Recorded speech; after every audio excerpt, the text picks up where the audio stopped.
Hello, friends. I'm your host, Dave Layton, and welcome to Signs of Our Time, discovering America's heritage, one sign at a time. This podcast is designed to provide the story behind the story found on America's roadside historical signs.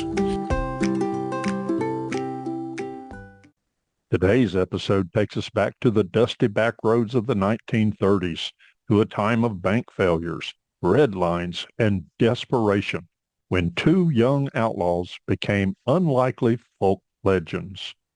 This is the story of Bonnie Parker and Clyde Barrow. To understand Bonnie and Clyde, we have to understand their time. In the early 1930s, it was the darkest years of the Great Depression. It was a time when our economy in America, and even throughout the world, was devastated. Banks collapsed, families lost farms, jobs disappeared overnight. Many Americans felt betrayed by financial institutions and forgotten by their government. Well, into that atmosphere stepped two young Texans who would capture national attention. Bonnie Parker was 19 years old when she met Clyde Barrow in 1930. Clyde had already begun drifting into crime of petty theft, burglaries, and car theft. When he was imprisoned in Texas, instead of rehabilitating him, it hardened him and propelled him into a life of even more crime. When he was released, the couple began what would become a 2-year crime spree across Texas, Oklahoma, Missouri, and Louisiana. Despite popular myth, Bonnie and Clyde were not primarily bank robbers. Most of their crime involved small-town stores and gas stations. They were constantly on the move, often sleeping in stolen cars. Clyde preferred fast vehicles, which he believed could outrun law enforcement. Their gang, sometimes called the Barrow Gang, included Clyde's brother Buck and others who joined temporarily. Over the course of their spree, at least 13 people were killed, including several law enforcement officers. But what made them famous wasn't their crime. It was their image. Photographs recovered from one of their hideouts showed Bonnie posing with a cigar and a gun. Newspapers ran the picture nationwide. The public was captivated.